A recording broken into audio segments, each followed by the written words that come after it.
Hey, what's up guys? This is Anthony from Anthony's Customs, and for this review, we are looking at the McFarlane Toys DC Multiverse The Flash from Justice League Task Force, a video game which apparently some people liked, and most didn't even know existed.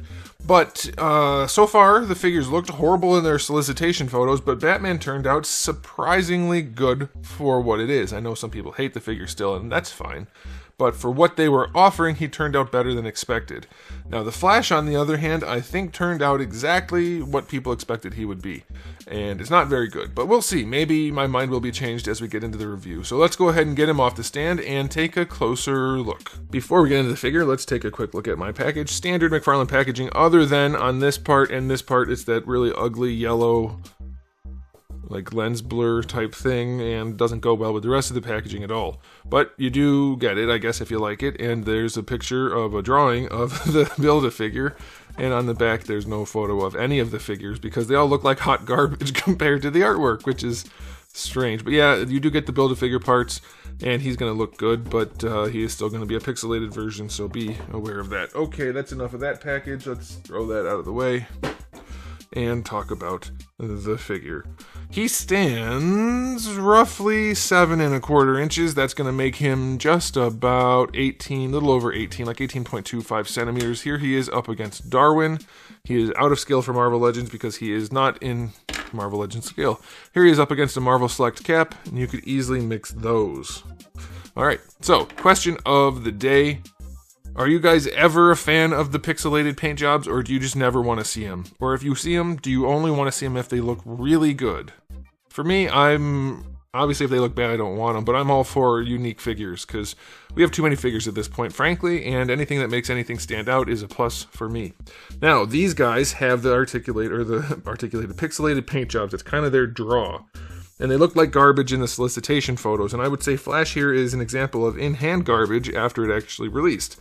Batman, on the other hand, turned out surprisingly good. If you look at Batman, I still think they went too small for the pixels, but I get what they're going for. And he has black, and then 2 shades of gray, which are different than his base color of gray. So that's a lot of coloring. Now this guy, on the other hand, does not have any of the black shading, and one of his reds is basically the exact same as the red of the plastic. So you really just get the one red that you can tell is there, and it looks really bad. Now on the face they stand out a little bit more, but they're executed so poorly, he looks ridiculous. This figure is really unattractive. You can barely tell the paints are even there because of the colors they chose. And then on the boots, instead of having multiple colors, they just did one, and it's a glaring difference. Now that's fair because Batman's was only one for the boots, but his matched the rest of the figure. They had brights on top of the dark gray, so having a bright down here makes sense. This guy, it doesn't make sense at all because his boots stand out as a stark difference, and then the rest of the figure you can't see mostly any of it. So he's really goofy looking. And then on top of that we do have the horrible sculpt work in the arms. He's got little tiny arms that are sculpted just abysmally. It looks like it came off of some kind of like knockoff toddler toy. I say that because I'm now familiar with toddler toys, but it's not, it doesn't look good. It looks like the type of sculpt you put on something you don't know anything about. It's really bad. I don't know how to describe these McFarlane figures anymore other than to say incompetence. His proportions are really weird, mostly due to the tiny arms. The chest isn't that bad, but he just looks super goofy. Really, really, really goofy. And I don't know about Flash. I don't remember Flash ever having like little tiny beady eyes like that. That looks really weird to me too. Everything about this figure looks pretty bad, I would say. I guess not literally everything, but it's pretty bad. I'm going to go 2 out of 10. It's not, I don't think you should bother picking it up, frankly, just based on the looks. Now, as far as the accessories go, you have the same 2 effect parts that Batman had, but this time they're in yellow. One for the fist, one for the foot. I guess that's from the game, so that's fine. You get the trading card that looks infinitely better than the figure and has the cartoon or coloring book style artwork as opposed to the pixelation and ugliness of the figure. Then you get the display stand, which is basically worthless. So, accessory-wise, 2 out of 10 because you get the 2 effect parts. Now, as far as poseability goes, I'm guessing this is a Flash that they've used before. I don't think I've actually picked up one of the Flashes, have I? I think I did a long time ago, a 2-pack. Anyway, double ball pegs in the head, but not particularly well executed. Like, they're fine. but nothing noteworthy. Like, it's just a good double ball peg, so that's okay. I mean, I'm not complaining, I'm just saying it's nothing like remarkable. For the shoulders, one of the better examples of how to do this, it's not the best looking thing, but you do get that extra range out of that ball peg. Full rotation, of course. Your hinge, not great. The way they've done the hinge doesn't work very well.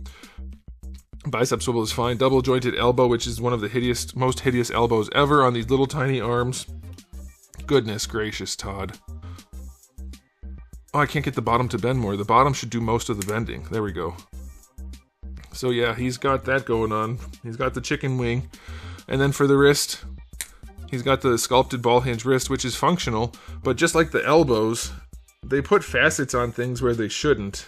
And so it looks like he's got some kind of flesh-eating disease most of the time, and broken joints, and just looks really, really bad. All right, for the torso, he leans back nicely. That seems about reasonable. Let's see if he can lean forward.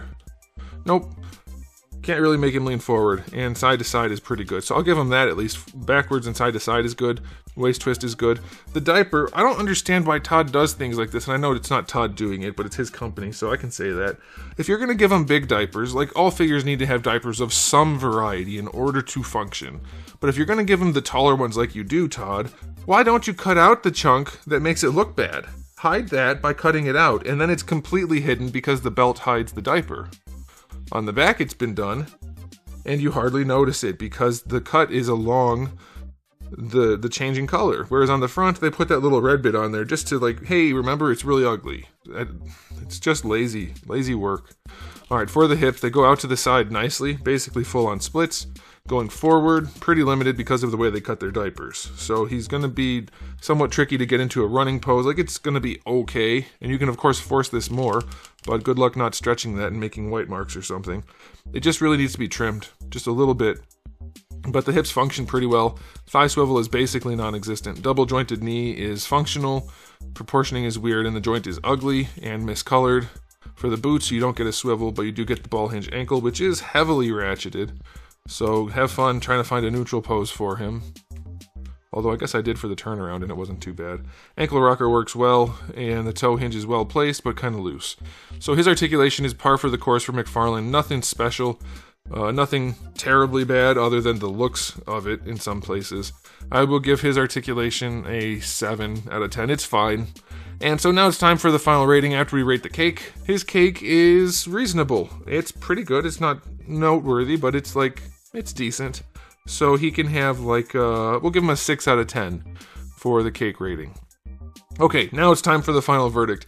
If you have a regular Flash that's any good from McFarlane Toys, and I don't even know if those exist, don't get this one. The paint job is not like Batman where it's cool. It's like iffy but cool. This is just iffy. He just looks goofy.